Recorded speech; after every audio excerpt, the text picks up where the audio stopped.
क्या आप मानोगे यार, मेरे को हेल्प करने के लिए जितनी भी लेडीज़ थी बुज़ुर्ग, वो सब रुक गई और सब अपना फ़ोन खोल के ट्रांसलेटर निकाल के ट्रांसलेट करने लग गई मेरे अंकल के साथ गप्पे वप्पे मारता हूँ। अंकल इंग्लिश नहीं बोलते पर अंकल पूरी कोशिश करते हैं समझाने की। भाई किसी भी कंट्री में आओ, या तो इंटरनेशनल पैक ले लेना या यहाँ की सिम कार्ड, मैं स्ट्रांगली रिकमेंड करूँगा। तो भाई ज़ारागोजा से मैं उतर चुका हूँ यहाँ के स्टेशन पे, और स्टेशन से उतर के मैं जा रहा हूँ मेरे हॉस्टल की तरफ, जो कि यहाँ से है 2 किलोमीटर। जाने को पैदल भी जा सकता हूँ, और थोड़ा सा लगेज है तो मैंने देखा कि बस पकड़ लेता हूँ। तो बस नंबर आएगी, वो आएगी 34 और मुझे टिकट्स मिल जाएंगे उसके अंदर। तो भाई देखो, जब भी नई जगह जाओगे तो काफ़ी टाइम कुछ समझ ही नहीं आएगा। तो सबसे बेटर यही है, आप जाओ और देखो आई कहाँ पे लिखा हुआ है। आई स्टैंड्स फॉर इन्फॉर्मेशन सेंटर। तो इन्फो पॉइंट के ऊपर वो आपको सारी बातें समझा देंगे, बस का नंबर बता देंगे, इवन जो भी पॉसिबिलिटी हेल्प हो पाएगी वो सारी हेल्प आपकी कर दी जाएगी। तो भाई मैं भी चढ़ गया हूँ, बस ले ली है मैंने सेंटर जाने के लिए, बट मेरे पास पैसे नहीं थे, और ये कार्ड और ज़्यादा बड़ी करेंसी एक्सेप्ट नहीं करते, इनको कॉइन्स चाहिए होते हैं। टिकट ये रह गया। तो यहाँ पे एक लेडी थी, मैं देखा मैं स्ट्रगल कर रहा हूँ, मेरे पास पैसे नहीं हैं, तो आगे जाके पैसे दे दिए, इतना मना करने के बाद भी। इतने अच्छे लोग मिलते हैं, कई बार पूछो मत यार, जर्नी और ज़्यादा बेटर हो जाती है। ये रही वो लेडी जो बैठी हुई है, जिन्होंने मेरी हेल्प करी अभी। क्या आप मानोगे यार, मेरे को हेल्प करने के लिए जितनी भी लेडीज़ थी बुज़ुर्ग, वो सब रुक गई और सब अपना फ़ोन खोल के ट्रांसलेटर निकाल के ट्रांसलेट करने लग गई, मेरे होटल ढूंढने लग गई। एक लेडी मुझे यहाँ तक 600 मीटर तक छोड़ने आई। यार दुनिया बहुत अच्छी है, बहुत सारे अच्छे लोग भरे हुए हैं, डिपेंड करता है हमें कौन मिल रहा है। लेडी ने मेरे पैसे दिए टिकट के, मेरी टिकट खरीदी। एक बुज़ुर्ग लेडी जो काफ़ी बुज़ुर्ग है, 70 साल की, वो मुझे छोड़ने आई मना करने के बाद भी। उन्हें इंग्लिश समझ नहीं आती, मुझे स्पेनिश, और मुझे बता के गई है तुझे कहाँ जाना है, क्या करना है, और खाना कहाँ खाना है, सब कुछ। तो जर्नी अभी तक की बड़ी कमाल चल रही है। झलक कुछ ऐसी है, काफ़ी खूबसूरत सी, काफ़ी एक अच्छा इंफ्रास्ट्रक्चर और काफ़ी बड़ी सी सिटी लग रही है। बाकी अब जाके देखते हैं इसके ओल्ड टाउन में क्या कुछ है यहाँ देखने के लिए। ऑलरेडी मुझे पता है कि यहाँ का one of the biggest cathedral है इनके पास, इसका नाम है ला सीओ कैथेड्रल। रोमन रिंस है, रोमन वॉल है, उसके अलावा क्या क्या है आगे जाके देखते हैं। ज़्यादा नहीं चलना, मेरा हॉस्टल यहाँ से 500 मीटर्स पे है, जो कि हार्डली 5-7 मिनट की वॉक है, तो कोई दिक्कत वाली बात है नहीं। भाई किसी भी कंट्री में आओ, या तो इंटरनेशनल पैक ले लेना या यहाँ की सिम कार्ड, मैं स्ट्रांगली रिकमेंड करूँगा। 10 दिन के लिए आ रहे हो तो यहाँ का सिम कार्ड ले लेना। वाईफाई के भरोसे मत रहना, एक आध दिन समझ में आता है, मैनेज कर लोगे। ज़्यादा लंबा घूमने आए हो मेरी तरह 10 दिन तो मैनेज नहीं हो पाएगा, और फंस जाओगे बहुत बुरी तरीके से। अगर मेरे पास अभी मैप्स ना हो तो कुछ करने लायक नहीं हूँ भाई अभी। तो हमेशा सेलुलर नेटवर्क का ध्यान रखना, और ज़्यादा दिन के लिए आ रहे हो तो यहाँ की लोकल सिम लेना। 10 यूरो की पड़ी है मुझे, 10 यूरो की सिम पड़ी है, इसमें 60 GB नेटवर्क और अनलिमिटेड कॉलिंग मिली है। एयरटेल वाले 900 रुपये के अंदर 1 GB डेटा और 100 मिनट कॉल दे रहे थे। तो भाई मैं हॉस्टल के अंदर तो आ गया हूँ। हॉस्टल के अंदर मैंने अभी लॉबी इन्होंने खोल दी है, 2 बजे चेक इन टाइम था, पर पहले आ गया हूँ। अभी मुझे कुछ नहीं पता है करना क्या है, क्योंकि एक बुज़ुर्ग है यहाँ पे, एक अंकल हैं जो खड़े हैं, मुझे समझाने की कोशिश कर रहे हैं। मैं कॉल कर रहा हूँ तो हॉस्टल में कोई पिक नहीं कर रहा है, और अभी यहाँ पे कोई भी नहीं है। और पता नहीं यार, मैंने कॉल किया किसी को तो बोला किसी दूसरे होटल में कॉल करो। अब देखते हैं करना क्या है, तो मुझे पता नहीं है। अभी बस कोशिश कर रहा हूँ कुछ ना कुछ सॉर्ट आउट हो जाए, बड़ी सी अजीब सिचुएशन बन गई है। तो फाइनली भाई मेरी जो हॉस्टल के जो रिसेप्शन है उस पर किसी ने मेरा कॉल पिक किया, मेरी बात हो गई है। तो वो बोले कि आपको 2 बजे आपका चेक इन टाइम है। तो मैंने बोला यार मेरा एक छोटा सा बैग है वो रखना है, पर इनके रूल्स बड़े अजीब हैं। बोले नहीं हम इसके रिस्पॉन्सिबल नहीं होंगे, कोई चोरी कर लेता है। यहाँ पे एक अंकल बैठे थे जो मुझे बोले भाई यहाँ चोरी बहुत होती है, तो तू अपना सामान मत छोड़ के जाना, और जब तू अपना सामान रखे तब इसका लॉक करके जाना। तो यार अभी 1 बज रहा है, तो मुझे 1 घंटा पूरा कम्प्लीटली वेस्ट ही करना पड़ेगा। यहाँ पे मुझे बैठ के वेट करना पड़ेगा जब तक 2 बजे तक मेरा रूम रेडी हो जाता है। सबसे कमाल की बात, जब मैं बाहर से आ रहा था तो पूरा जो मुझे लेन थी ऐसा थी लग रही बहुत पुरानी, वो पता नहीं कब की बनी हुई। जो टाउन ज़ारागोजा का जो टाउन है उसका पहला नाम था सीजर अगुस्ता, और ये बना था 1st सेंचुरी AD के अंदर। तो ये रोमन्स के द्वारा बसाया गया टाउन है, और रोमन्स कमाल थे, और उन्होंने कहाँ तक क्या क्या बना रखा था। तो ये उनके द्वारा बनाया गया टाउन है, काफ़ी पुराना। तो सब पुराना लग रहा था। जैसे ही मैं एंटर हुआ उस हॉस्टल के अंदर, इसका नाम था बोटेनिकल हॉस्टल। उस समय समझ नहीं पाया था बोटेनिकल का मतलब किस हिसाब से क्या नाम रखा है। अंदर एक पूरी अलग दुनिया है यार, कमाल का इंटीरियर और कमाल की फैसिलिटीज़, कम और अरेंजमेंट से लेकर सब कुछ एक अलग दुनिया है अंदर। मैं दिखाता हूँ अभी हॉस्टल आपको। तो ये यहाँ से मैं एंटर हुआ था हॉस्टल के अंदर। ये देखो आप कि कितना इन्होंने यहाँ पे छोड़ रखा है इसको, एक अलग लुक दे रहा है। ये जो दीवार है और ये पेड़ पौधे लगा रखे हैं, यहाँ काम करने के लिए शेल्फ बना रखी है, वॉशरूम्स, यहाँ कॉफ़ी वगैरह बनाने के लिए, ये किचन है, खाना वाना अपना बना सकते हो, फ्रिज है और वहाँ बैठ सकते हो, ये अंकल है। तो अभी तो बस मैं यहाँ बैठा हूँ। मुझे तो एक्चुअली ये वाला मेरा लगेज छोड़ना था, ये मैं साथ लेके चला जाता, पर अभी वो है नहीं, तो मुझे यहाँ वेट करना पड़ेगा 2 बजे तक। और अंकल के साथ गप्पे वप्पे मारते हैं थोड़े से। अंकल के साथ गप्पे वप्पे मारता हूँ। अंकल इंग्लिश नहीं बोलते, पर अंकल पूरी कोशिश करते हैं समझाने की, और ऐसे बात करेंगे जैसे मेरे को स्पेनिश आती हो। तो अंकल बहुत मस्त हैं। Gracious, gracious. तो भाई जब भी मैं किसी भी जगह जाता हूँ तो अपना खाना एक्स्ट्रा साथ लेके चलता हूँ। ज़्यादातर मैं ब्रेड्स और एक पेस्टो आता है जो कि ऑलिव का बनता है। ये देखो आप, ये ऑलिव का पेस्ट है और ये बेकरी है, कुछ ब्रेड्स वगैरह ये साथ लेके चलता हूँ। तो यार जैसे आज फंस गया हूँ 1 घंटा, बाहर खाना खाने जा नहीं सकता, तो अब यहाँ बैठ के आराम से मैं अपना लंच कर रहा हूँ।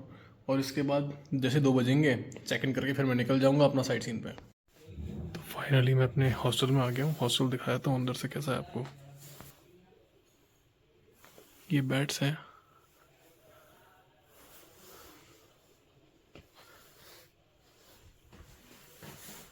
और ये वॉशरूम है, पता नहीं लाइट चल गई अपने आप। 20 यूरो दिए हैं मैंने पर नाइट के यहाँ पे। हॉस्टल क्लीन है, अच्छा है, तो कोई दिक्कत नहीं है। तो भाई मेरा 2nd फ्लोर में मिला है मुझे रूम, और ये ऐसा की लगी हुई है यहाँ पे, पासवर्ड डालना पड़ता है मेरा 4021, तो ये रूम अनलॉक होगा, उसके बाद आप नीचे जा सकते हैं। और ये एलिवेटर है और बहुत कमाल का बना रखा है इन्होंने हॉस्टल, तो भाई शानदार, 1 नंबर का। तो भाई मेरे हॉस्टल से जितने भी जो मेन है आर्ट बाजिलिका ऑफ द लेडी, मतलब मॉन्यूमेंट्स हैं, साइट्स हैं, वो अराउंड 1 से 1.5 किलोमीटर पे ही हैं, 10 से 15 मिनट वॉक पे। तो बस अब मैं अपने हॉस्टल से निकल गया हूँ और वॉक करते हुए जा रहा हूँ अपने मॉन्यूमेंट्स की तरफ। फॉर्चुनेटली बड़ी अच्छा सूरज निकला हुआ है, दिन बहुत अच्छा है। और यहाँ पे मैड्रिड से भी ज़्यादा गर्मी, मतलब इतनी सर्दी नहीं है, गर्मी है। और ये देखो यहाँ ग्राफ, तो ज़ारागोज़ा कुछ ऐसा है, चारों तरफ ग्राफिटीज़ मिलेंगी आपको। खाने की तो कोई कमी नहीं है यहाँ पे, इस्लामिक इन्फ्लुएंस लगता है, मतलब ज़्यादातर खाने के अंदर भी और हर चीज़ के अंदर। तो ज़ारागोज़ा की गलियाँ कुछ ऐसी हैं, ज़्यादातर जो घर हैं वो येलो कलर के हैं यहाँ पे। कमाल की बात है कि यहाँ पे आपको इस्लामिक, गॉथिक, बैरक और क्रिश्चियन आर्किटेक्चर का मिक्स मिलेगा। अभी एक बहुत ही खूबसूरत सा ये कासल है जो यहाँ पे बना हुआ है, इसके अंदर चर्च भी है। इसका नाम है एल्बारो दे सैन पाउलो। बढ़िया कमाल की बात यह है कि जब यहाँ पढ़ने आएंगे इन्फो पॉइंट पे या कुछ भी, तो यहाँ पे इंग्लिश कहीं नहीं लिखी हुई है, ना इस तरफ और ना उस तरफ। तो जो मेरे पीछे आप देख पा रहे हैं ये है चर्च ऑफ सैन पाब्लो। ये 12th सेंचुरी का एक रोमन साइट थी। इस रोमन साइट के ऊपर इन लोगों ने 15th सेंचुरी के अंदर, मतलब यहाँ का जो किंग था उसने एक नया चर्च का निर्माण कराया, एक कंस्ट्रक्शन कराया। देखो आप, काफ़ी अच्छा खासा बड़ा चर्च है।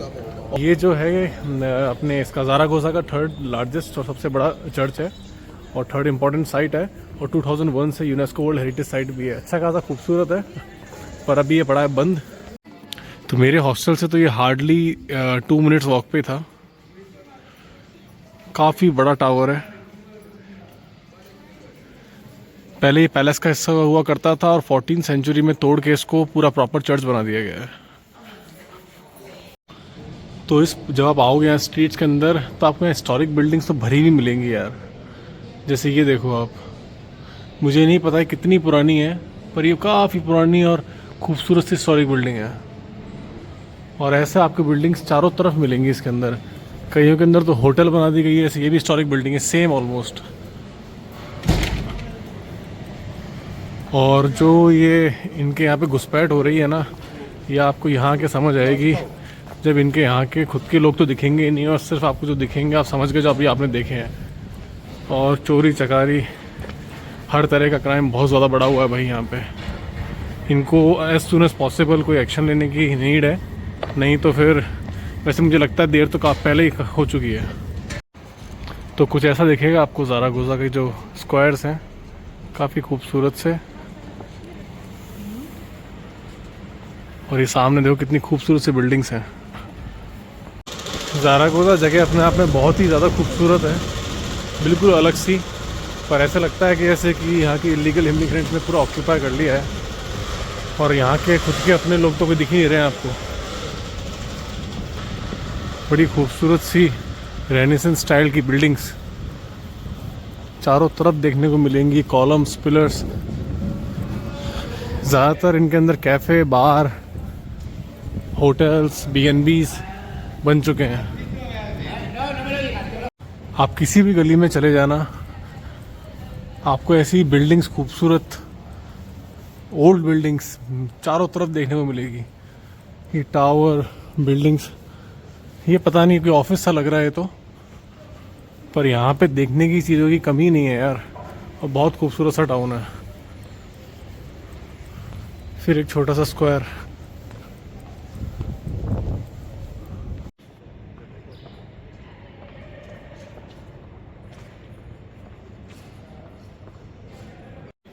तो भाई जो आप मेरे पीछे चर्च देख पा रहे हैं, इतना खूबसूरत सा, यहाँ आने का मेरा कोई प्लान ही नहीं था। ये तो ऐसे ही घूमते घूमते गूगल मैप्स के द्वारा यहाँ पे मैं निकल रहा था, तब मैंने देखा। इस चर्च का नाम है सेंट इजाबेल दे पोर्चुगल, और ये 17वीं सेंचुरी के अंदर बनवाया था। जब एक पोर्चुगल की जो क्वीन थी, जब उनकी शादी हुई यहाँ के राजा से, तब उनकी फैमिली को ऑनर करने के लिए, क्वीन की जो पोर्चुगल से यहाँ आई थी, उन्होंने स्पेशली इतना खूबसूरत सा चर्च बनवाया बैरक स्टाइल के अंदर। और बड़ा कमाल का चर्च है, देखो आप इनकी डिटेल्स देखो आप, कितनी गजब है। और ये है जेम्स द ग्रेट, ये रिस्पॉन्सिबल हैं क्रिश्चियनिटी को यहाँ स्प्रेड करने में। स्पेन के अंदर इन्होंने ही इंट्रोड्यूस किया था क्रिश्चियनिटी को। अपन इनके स्टैचू और आगे भी देखने वाले हैं। और जहाँ पे लोकेटेड है, इस जगह का नाम है प्लाजा ऑफ जस्टिस। यहाँ पे आपको कुछ और ब्यूटीफुल से स्टैचूज देखने को मिल जाएंगे। तो भाई ज़ारागोज़ा जो स्पेन के अंदर है, उसका पहला नाम था सीजर अगुस्ता। सीजर अगुस्ता जो इसके रोमन एम्परर थे, उनके नाम पे था, और उन्होंने ही ये शहर बसाया था। तो ये स्पेन जो था पहले रोमन जो कॉलोनी है उसका पार्ट था, रोमन एम्पायर का। और अभी जब मैं मेन स्क्वायर पर आया हूँ यहाँ पे, तो उनकी मूर्ति लगी हुई है सीजर अगुस्ता की, आप जो पीछे देख पाएंगे मेरे।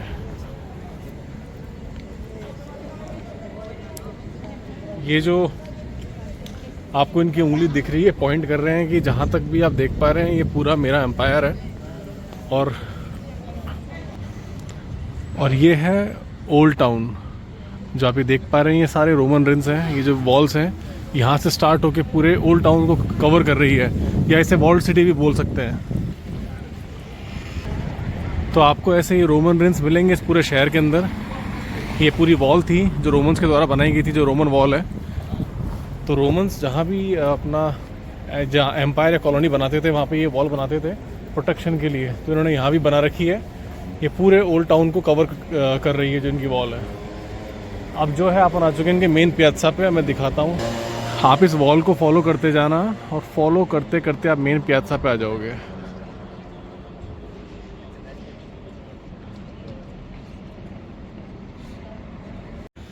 तो यहाँ पे कुछ बहुत ही खूबसूरत से स्क्वायर्स हैं। उनमें से एक मेजर स्क्वायर ये है जिसका नाम है सीजर अगुस्ता स्क्वायर, जिन्होंने इस टाउन को बनाया, या फिर जिनके नाम पे टाउन था पहले, अभी तो ज़ारागोज़ा हो चुका है। ये है चर्च ऑफ सेंट जॉन, ये वाला 18वीं सेंचुरी में बना था। ऐसे तो काफ़ी सारे चर्च मिल जाएंगे, पर मेन ब्यूटी की तरफ अपन जा रहे हैं, वहाँ जाके मैं दिखाता हूँ आपको। तो भाई अपन जो है पहुँच गए यहाँ के मेन अट्रैक्शन पे। तो भाई इसका नाम है our lady of the pillar. ये यहाँ का मेन अट्रैक्शन है और सबसे बड़ा, one of the biggest church in the world. इतना खूबसूरत और इतना इनॉर्मस चर्च है, कैमरा पता नहीं कितना जस्टिफाई कर पाएगा। ये तो यहाँ के पता पड़ेगा आपको। देखो लोग इनके सामने, चर्च के सामने कितने से लग रहे हैं। वो बहुत बड़ा चर्च है। तो भाई अभी अपन आ गए our lady of the pillar church पे। तो ये जो चर्च है ये बहुत ही इम्पॉर्टेंट है, क्योंकि ये वर्जिन मैरी या मदर मैरी का वर्ल्ड में बना हुआ फर्स्ट चर्च है, जो कि 40 AD के अंदर द जेम्स द ग्रेट, जो अपोस्टल थे या जो डिसाइपल थे जीसस क्राइस्ट के, उन्होंने बनाया था। ऐसा कहते हैं कि जब वो जेरूसलम से स्पेन आए क्रिश्चियनिटी को इंट्रोड्यूस करने या स्प्रेड करने, तब मदर मैरी उनके सपने में आके बोली, सपने में आके बताया कि एक पिलर है जो कि कहीं गड़ा हुआ है, वह pillar is made up of jasper. तो वो यहाँ पे आए, इन्होंने उस जगह खुदाई करी, उनको वहाँ पे पिलर मिला, तो पिलर लाके इन्होंने यहाँ पे रखा और मदर मैरी ने बोला कि मेरा चर्च यहाँ बनाया जाए। तो ये फर्स्ट मदर मैरी का चर्च जेम्स द ग्रेट ने 40 AD के अंदर बनाया।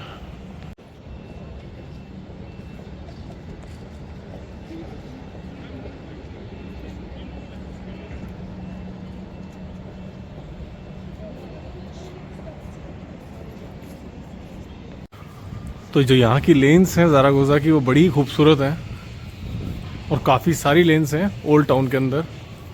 और जो यहाँ पे पियाज़ा है यहाँ का सीज़र अगुस्ता का, वहाँ पे जब आप इन लेन्स के अंदर आओगे तो आपको यहाँ से बहुत ही खूबसूरत से कैफ़े मिलेंगे, जो ओल्ड स्टाइल बिल्डिंग्स हैं, जैसे कि ये है, उसको तब्दील कर दिया इन्होंने कैफ़े के अंदर। कितनी प्यारी लेने हैं, देखो।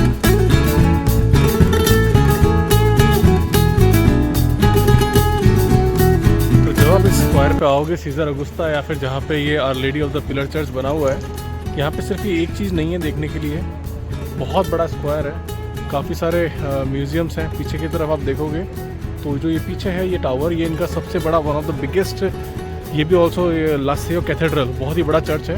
अपनी टेपेस्ट्री के लिए बहुत फेमस है। टेपेस्ट्री आर्ट वो होती है जब आपकी जो वॉल्स हैं वो आपने हाथों से गुथ के, मतलब पेंटिंग्स वगैरह बनाई हो, जैसे कि अपन ऊन वगैरह गुथते हैं, वैसे ही ये कॉटन को गुथ के इन्होंने बहुत ही खूबसूरत सी वॉल पे पेंटिंग्स बना रखी हैं।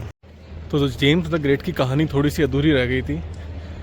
जब उन्होंने ये चैपल बनाया और जब वो जेरूसलम वापस गए, क्योंकि जेरूसलम इनकी सबसे मेन सीट हुआ करती थी, तब उनको हेरोड नाम के वहाँ का जो एक नोबल फैमिली का एक आदमी था, उसने उनको किल करवा दिया, ये बोलते हुए कि ये रोमन पावर्स को कमज़ोर कर रहा है, वीक कर रहा है, थ्रेटन कर रहा है, और ये जीसस की तरह क्रिश्चियनिटी को स्प्रेड कर रहा है all over the world. James the great second apostle थे और वो उनका भी मर्डर कर दिया गया था, उनको मार दिया गया था, क्योंकि उन्होंने ये खूबसूरत सा चर्च बनवाया था। तो भाई अब our lady of the pillar या फिर वर्जिन मैरी का फर्स्ट चर्च देखने के बाद अपन जा रहे हैं देखने ये जो चर्च पीछे आप देख पा रहे हैं, टावर, एक चर्च है। तो एक्चुअली ये 1st सेंचुरी BC के अंदर यहाँ पे रोमन फॉरम हुआ करता था। रोमन फॉरम जैसे समझ लो आप, वो जगह जहाँ पे रोमन्स की सारी कमर्शियल एक्टिविटीज़ या पॉलिटिकल एक्टिविटीज़ होती थी। जैसे कि जयपुर में हमारा है बड़ी चौपड़, छोटी चौपड़, दिल्ली में है अपना चांदनी चौक, तो वो दिल्ली का चांदनी चौक थी ये जगह। उसके बाद यहाँ पे क्रिश्चियंस ने 6th सेंचुरी AD के अंदर आके एक छोटा सा चैपल बनाया या चर्च बनाया। उसके बाद 8th सेंचुरी AD के अंदर जब मुस्लिम्स यहाँ पे आए, जब इस्लामिक इन्वेजन यहाँ पे हुआ, उसके बाद उन्होंने उसको तोड़ के यहाँ पे बनाई मॉस्क 8th सेंचुरी 718 AD के अंदर, 718 AD के अंदर। पर वो काफ़ी समय तक चलती रही। एक्चुअली ये जो आप टावर देख पा रहे हैं ना, ये इस मॉस्क का एक पार्ट था पहले, पर जब 12th सेंचुरी AD में अल्फोंसो द ग्रेट या अल्फोंसो द बैटलर नाम से एक किंग आए, उन्होंने मुस्लिम्स को 1 साल का समय दिया, मारा नहीं किसी को भी, 1 साल का समय दिया ये जगह खाली करने के लिए। और उसके बाद 12th सेंचुरी के अंदर इसको कम्प्लीटली ट्रांसफॉर्म कर दिया एक बहुत ही खूबसूरत से चर्च के अंदर। तो ये फेमस है अपने आर्किटेक्चर के लिए, क्योंकि इसके अंदर मिला, ये काफ़ी डिफरेंट काइंड्स ऑफ आर्किटेक्चर से मिलके बना है, जो कि है Gothic architecture, barrack architecture, renaissance architecture, Islamic architecture और जूइश आर्किटेक्चर एज वेल। और ये चर्च बहुत फेमस है अपने टेपेस्ट्री आर्ट के लिए। टेपेस्ट्री आर्ट मतलब कि ये जो अपन हाथ से बुनते हैं स्वेटर, आप देखते हो ना, दादी माँ बुनती थी घर में, या अपने माता जी बुनते हैं, तो वैसे ही बुन के पूरी वॉल पे एक आर्ट बनाई गई है, पेंटिंग्स बनाई। तो इस स्क्वायर के ऊपर आपको बहुत कुछ देखने को मिलेगा। होटल्स हैं, रेस्टोरेंट, खाने पीने का पूरा सामान, स्टैच्यूज़, बैठने के लिए काफ़ी सारी जगह। और वो सामने एंड के अंदर अपना वो है our lady of the pillar या फिर सेंट वर्जिन मैरी का जो चर्च है वो। तो लेफ्ट के अंदर तो ये चर्च है, लासियो कैथेड्रल नाम है इसका। और जो टावर आप देख पा रहे हैं, ये इस्लामिक इन्वेजन की एक निशानी यहाँ पे रह गई है। जो इन्होंने एक मॉडिफिकेशंस किए हैं, पर तोड़ा नहीं था इस टावर को। तो जिन टेपेस्ट्री की बात कर रहा था वो ऐसी हैं। ये अंदर पेंटिंग्स नहीं है, ये बुन के बनाई गई है कॉटन को या डिफरेंट काइंड्स ऑफ थ्रेड्स को यूज़ करके, जो कि बहुत फेमस है। तो जो मेरे पीछे आप ब्रिज देख पा रहे हैं इसे बोलते हैं लायंस ब्रिज या पुएंता देल पिएद्रा। ये 12th सेंचुरी का बना हुआ ब्रिज है तो आज तक बढ़िया फॉर्म में है और अपना काम ये बखूबी कर रहा है। जो रिवर आप देख पा रहे हैं इसका नाम है एब्रो रिवर। जब यहाँ पे 14th सेंचुरी में बाढ़ आई तब इसके 2 आर्च डैमेज हो गए थे। इन टोटल 7 आर्च हैं इसके अंदर, 2 आर्च डैमेज हो गए थे जिसको वापस रिकन्स्ट्रक्ट किया गया था और तब से लेके आज तक ये परफेक्टली काम कर रहा है। देखते हैं अभी अपन इसका पुएंता देल पिएत्रा। इन टोटल 7 आर्च हैं इसके अंदर। 14th सेंचुरी के अंदर जब बाढ़ आई उनमें से 2 आर्च डैमेज हो गए थे जिनको इन्होंने वापस से रिकन्स्ट्रक्ट किया। या फिर लेफ्ट हैंड साइड में जो आप देख पाओगे वो है न्यू ज़ारागोजा और जो राइट में आप देख पाओगे ये है ओल्ड ज़ारागोजा या सीजर अगुस्ता।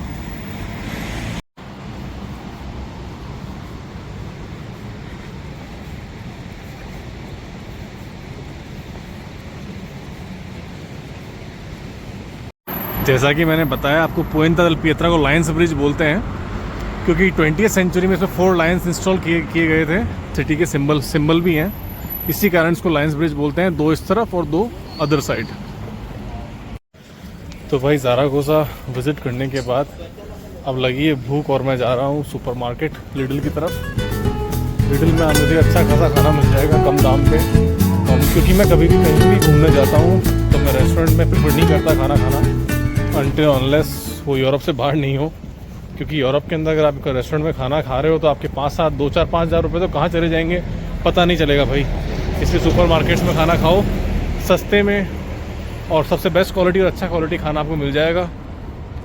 तो भाई लिडल गया था, यहाँ पे लिडल इनका सुपर मार्केट है, जैसे अपना रिलायंस है, बहुत सारे होने को, तो लिडल उनमें से एक है। मेरे 5 यूरो लगे हैं, मेरे में 3 क्रोसेंट लिए हैं, ऐसे 2 चिप्स के पैकेट हैं बड़े, दिखाता हूँ।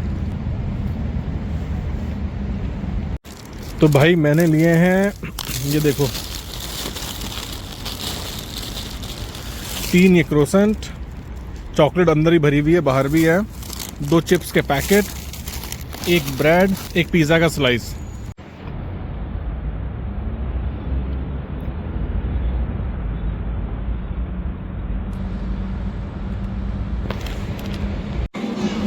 आप देखो इनका ये स्क्वायर है छोटा सा, जो कि इतना फेमस भी नहीं है, पर ये पूरा गीला दिख रहा होगा आपको, क्योंकि जो मशीन है ये दिन में 2 टाइम क्लीनिंग करती है, early in the morning and evening के अंदर।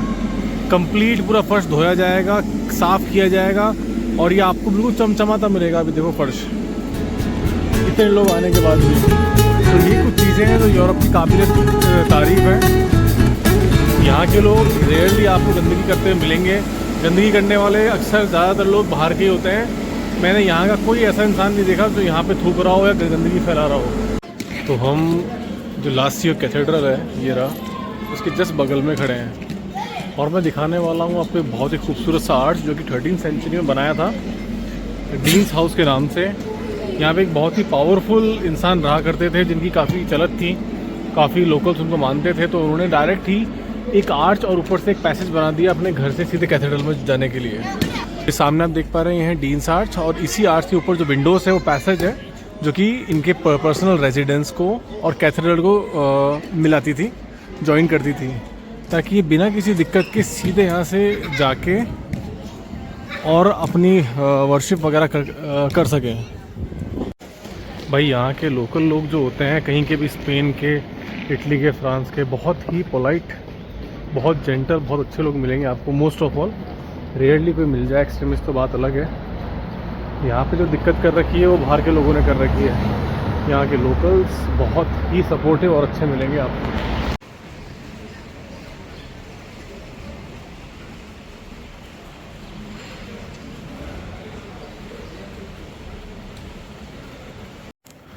जो आप सामने देख पा रहे हैं ये एक बहुत ही खूबसूरत सा वेल प्रिजर्व्ड रोमन थिएटर है जो कि फर्स्ट हाफ में बना था 1st सेंचुरी एडी के, और ये नकल की गई थी जो रोम के अंदर जो थिएटर है ना मार्क्यूलस, उसकी। अभी आप आ सकते हैं, ये हार्ट ऑफ द सेंटर के अंदर बसा हुआ है। कुछ रूइंस आपको मिल जाएंगे, वॉल्स मिल जाएंगी वहाँ पे। और ये one of the biggest theatre था, क्योंकि जहाँ 18,000 लोग रहा करते थे उसके अंदर 6,000 सीट वाला रोमन थिएटर बनाया गया था, जो कि one of the biggest theatre था वर्ल्ड के अंदर उस समय। क्योंकि 18,000 पॉपुलेशन वाले शहर में अगर आप 6,000 सीटों का थिएटर बना रहे हैं तो अपने आप में एक बहुत बड़ी अचीवमेंट थी। तो ये ज़ारागोज़ा की शाम कुछ ऐसी है, लोग बैठे हैं चिल करने के लिए तैयार। कुछ देर बाद ये पूरे कैफ़ेज़ आपको भरे हुए मिलेंगे, कंप्लीट फुल। ये सेंटर में एक प्यारा सा फाउंटेन, चारों तरफ लोग इवनिंग वॉक करते हुए, चिल करते हुए।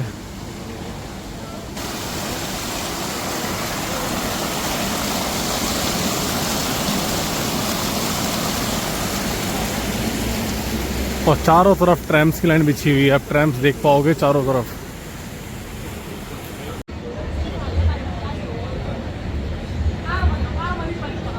ये ऐसी ट्रैम्स की लाइन बिछी हुई है चारों तरफ, बिल्कुल ऑल न्यू ट्रैम्स पूरे ज़ारागोज़ा के अंदर।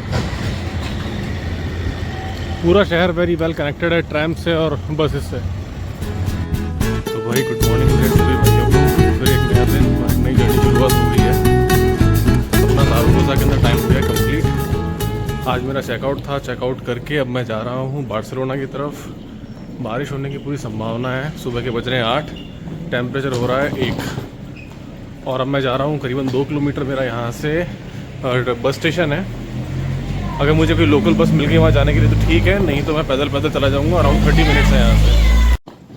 तो यहाँ की सुबह और दोपहर में अच्छा खासा फ़र्क होता है। सुबह अभी बज रहे हैं 8:30, टेम्परेचर हो रहा है 1। और जैसे ही अभी 3-4 घंटे निकलेंगे 11 बजे टेम्परेचर हो जाएगा 10-11। तो एक बड़ा अच्छा खासा डिफरेंस देखने को मिलता है। सुबह तो अच्छी खासी ठंड और दोपहर में स्टिल मच बेटर। पर आज तो पूरे दिन बारिश होने वाली है। फॉर्चुनेटली मैं आज यहाँ से जा रहा हूँ तो मुझे बारिश का सामना नहीं करना पड़ेगा। तो ज़ारागोज़ा के साथ मेरा एक्सपीरियंस बहुत अच्छा रहा। एक ओल्ड टाउन है, कम्प्लीटली न्यूली बिल्ट टाउन है। ओल्ड टाउन बहुत ही ज़्यादा खूबसूरत और न्यू टाउन भी कहीं से कम नहीं है। चहल पहल, गर्मजोशी जो यूरोप में खासकर देखने को नहीं मिलती है। मुझे फर्स्ट टाइम स्पेन में मिली है, वो भी सर्दियों के अंदर। सर्दियों में तो लगता है ऐसा घोस्ट टाउन हो, पर यहाँ पे ऐसा नहीं है। अच्छी खासी यहाँ पे चहल पहल, लोग घूम रहे हैं, फिर रहे हैं। Even now early in the morning भी काफ़ी सारे लोग दिख रहे हैं। साफ़ सफाई पे अच्छा खासा ध्यान दिया जाता है। अर्ली इन द मॉर्निंग ये वर्कर्स, आपको म्यूनसिपालिटी वर्कर्स सारी स्ट्रीट्स को धोते हुए, साफ़ करते हुए, झाड़ू पोंछा क्लीनिंग, ये देखो आप कैसे चमक रही है। हार्डली कुछ मिलेगा आपको यहाँ पे देखने के लिए, एकदम साफ। तो जो ये आप ब्यूटीफुल सा कासल देख पा रहे हैं, इसका नाम है कासल ऑफ अल ज़फ़ीरा।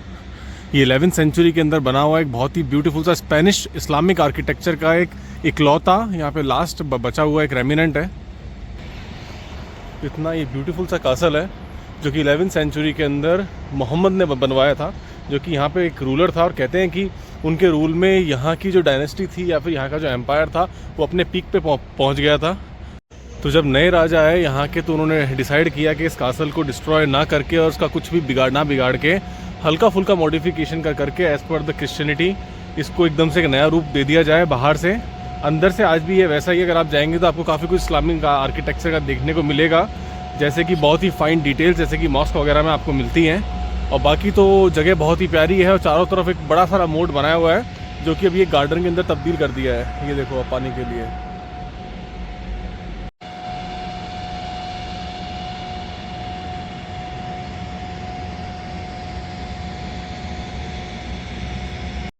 और ये सुबह सुबह का पार्क का नज़ारा, काफ़ी ज़्यादा तो नहीं पर कुछ लोग हैं मॉर्निंग वॉक पे आए हुए हैं।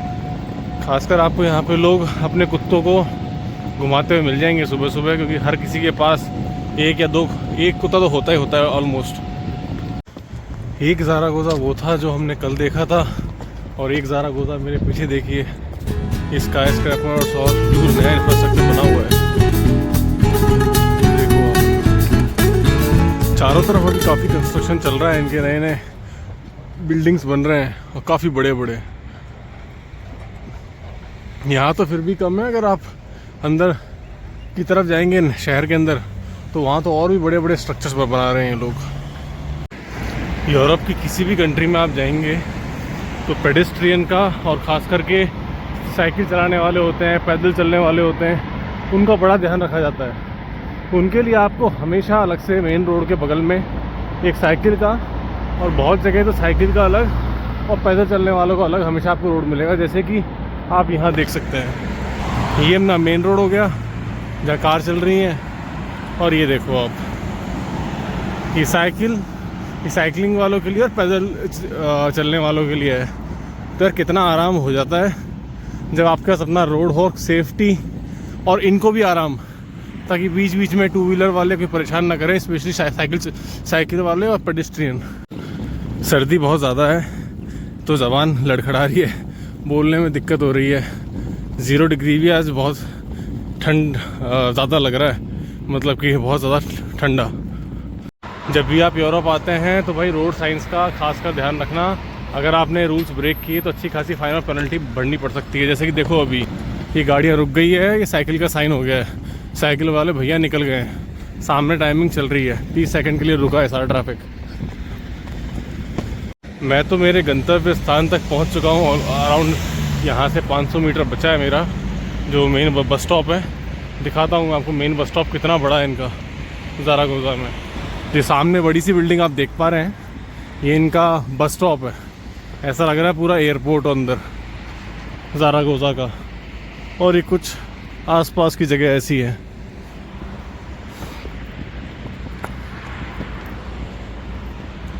तो मैं बस स्टेशन पे पहुंच चुका हूं, और बस स्टेशन यहाँ के काफ़ी अच्छे खासे बड़े होते हैं, -1 फ्लोर -2 फ्लोर। तो आप हमेशा आपको रिकमेंड करूँगा आप यहाँ पे 30 मिनट्स टू 45 मिनट्स या 1 घंटे पहले ही पहुँच जाना। पहुँचने के बाद आपको यहाँ पे ऐसे बोर्ड्स लगे हुए दिख जाएंगे जहाँ पे सारी इन्फॉर्मेशन होगी आपके बस की। ये बोर्ड्स मिल जाएंगे आपको, यहाँ से आप देख लेना आपका बस का नाम, कहाँ जा रही है और कौन से प्लेटफॉर्म पे आएगी। यहाँ प्लेटफॉर्म बहुत सारे हैं, ये दिख रहे हैं ना, वो 21, 22 आखिर तक मेरी। तो भाई मेरी तो 11 बजे है, मैं तो अंदर जाके बैठने वाला हूँ और यहाँ आऊँगा जब अराउंड 10:30 बजे। हाँ तो मेरे भाइयों, आशा करता हूँ कि आप सबको ये वीडियो बहुत अच्छा लगा होगा, और अगर अच्छा लगा हो तो प्लीज़ एक लाइक, सब्सक्राइब और शेयर करना ना भूलें। आपके सपोर्ट से मुझे आगे वीडियोस बनाने के लिए बहुत मोटिवेशन मिलता है। और भाई सब्सक्राइब तो कर ही दो, 0 से दूसरा सेकंड नहीं लगने वाला और सब्सक्राइब हो जाएगा। चलो मिलते हैं फिर नेक्स्ट व्लॉग में, तब तक के लिए भाई खाओ पियो मौज लो, be healthy and keep travelling.